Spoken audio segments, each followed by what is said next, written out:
Hi friends, আশা করছি তোমরা সকলেই ভালো আছো। আজকে একটা নতুন টপিক নিয়ে কথা বলবো। টপিকটা হচ্ছে পুষ্পা ভার্সেস খাদান। পুষ্পা ভার্সেস খাদান নিয়ে আলোচনা করব। अबे जल्दी बोल, कल सुबह पनवेल निकलना। পুষ্পার সঙ্গে খাদানের কম্পেয়ার করাটা কি ঠিক হবে? না, ঠিক হবে না। কিন্তু 500 কোটি বাজেটের সিনেমার সাথে 5 থেকে 10 কোটি টাকার আমাদের বাংলার বাজেটের সিনেমা টক্কর দিতে পারে, সেটা নিয়ে তো অবশ্যই আলোচনা করতে হবে। তো প্রথমত আলোচনা করব পুষ্পা নিয়ে, পুষ্পার পজিটিভ নেগেটিভ নিয়ে, এবং তারপরে আলোচনা করব আমাদের দেবের খাদান নিয়ে। প্রথমেই বলে রাখি, আল্লু অর্জুনের একটা প্রচণ্ড লেভেলের একটা ফ্যান ক্রেজ আছে। তো সিনেমাটা প্রচুর পরিমাণে ইনকাম করবে, বক্স অফিস কালেকশন করবে হিউজ একটা, আল্লু অর্জুনের ফ্যান বেস দেখে। এবার দ্বিতীয়ত, যদি কন্টেন্ট ভালো হয় তাহলে তো আর কোনো কথা হবে না, অন্যান্য সিনেমার রেকর্ডগুলো ভাঙতে পারে। রাজামৌলির রেকর্ড, আর সিনেমার রেকর্ডও ভেঙে ফেলতে পারে। এখনো পর্যন্ত আমার কাছে ওভার হাইপই লেগেছে সব কিছুতেই। 300 কোটি আল্লু অর্জুনের চার্জ শোনা যাচ্ছে, 500 কোটি বাজেট, 3 ঘন্টা 21 মিনিট রান টাইম সিনেমাটার, সব কিছু। তার মধ্যে যে দুটি গান এসেছে এখনো পর্যন্ত, গান দুটি একটাও ভালো লাগেনি, কারুরই ভালো লাগেনি। হ্যাঁ, গানগুলো লিরিক্স সং, গানগুলোর মধ্যে ফুল ভিডিও নেই। সিনেমা রিলিজ হওয়ার দিন থেকে সবাই দেখতে হবে এবং প্রচণ্ড পরিমাণে ভাইরাল হয়ে যাওয়ার সাথে সাথেই গানগুলো হিট হবে।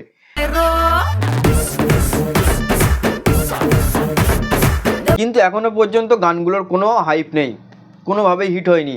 সেই যে পুষ্পার প্রথম গান শ্রীবাল্লির যে স্টেপ, সেই স্টেপের মতো এখনো পর্যন্ত দ্বিতীয় পার্টে কোনো কিছুতে হিট করতে পারেনি।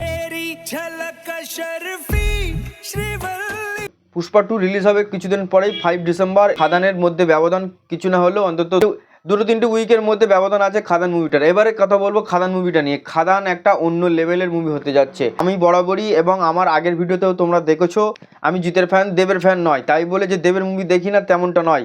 এখন মুভি রিভিউয়ের সাথে সাথে আমার মুভিগুলোও দেখতে হচ্ছে। তো বাঙালি যারা সিনেমা দেখে, বাংলা সিনেমা যারা এখনও খুঁজছে, কমার্শিয়াল সিনেমা যারা দেখতে পছন্দ করে, তারা এই মুভিটা মিস করবে না। সে যে ফ্যান বেজেরই লোক হোক না কেন, এই মুভিটা মিস করা উচিতই নয়।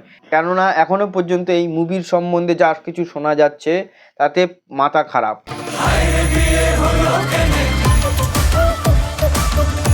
দেব কমার্শিয়াল জোনে ফিরেছে, সেটা তো বড় কথা নয়, কিন্তু এই মুভিটার গল্প নিয়ে প্রচণ্ড হাইপ আছে। গল্পটার মধ্যে অনেক কিছু আছে, বাবা ছেলের ঘটনা আছে। তবে তোমরা কেজিএফ রিমেক বলো বা অন্য কিছু যদি রিমেক বলো, সেটা ভুল বলা হবে।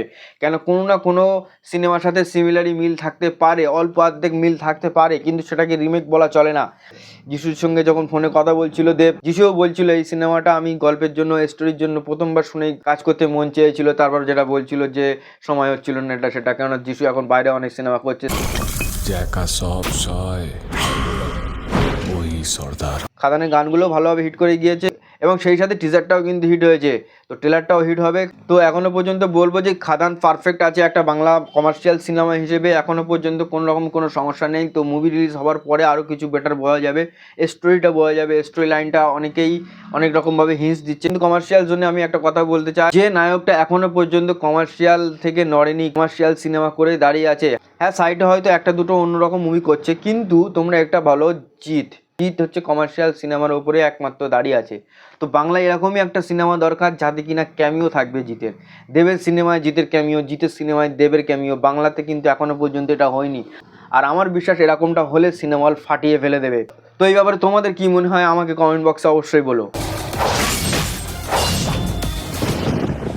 দুটো সিনেমার মধ্যে যথেষ্ট পরিমাণে গ্যাপ আছে, তার মধ্যে পুষ্পা যা ইনকাম করার করে নেবে। ক্রিসমাসে যে টাইমে দেবের সিনেমা বরাবরই রিলিজ হয়, তো খাদান রিলিজ হওয়ার সাথে সাথেই হিট করে যাবে, এটা আমাদের বিশ্বাস। কিন্তু কমার্শিয়াল সিনেমা ফিরছে, বাজেট একটু বেশি আছে, তো এই সিনেমাটাকে সাপোর্ট করা উচিত, সবাইকে দেখা উচিত। তো বাংলা সিনেমা কমার্শিয়াল দেখবো, পুষ্পা দেখি আর যাই দেখি না কেন, কেননা পুষ্পা বাইরের সিনেমা, সাউথের সিনেমা তারা বাংলা টেলার ছাড়ুক আর যাই করুক, বাংলা সিনেমাটাকে একদম সাপোর্ট করতে হবে। আমরা বাংলা সিনেমাটাকে সাপোর্ট করব। অবশ্যই আমরা কমার্শিয়াল মুভি দেখে এসেছি, কিন্তু দেব কমার্শিয়াল মুভিতে ফিরেছে বা এরকম কিছু নয়। খাদান এমনই একটা স্পেশাল কিছু যেটা সবার দেখার জন্য মন চাইছে, সবাই চাই খাদান মুভিটা দেখবো। খাদানটা একটা আলাদা লেভেল ক্রিয়েট করে ফেলেছে সে নিজেই। তো কে জিতবে, পুষ্পা নাকি খাদান? অবশ্যই তোমরা কমেন্ট করে জানাও আমাকে। তো দেখা হচ্ছে নেক্সট ভিডিওয়। Bye bye.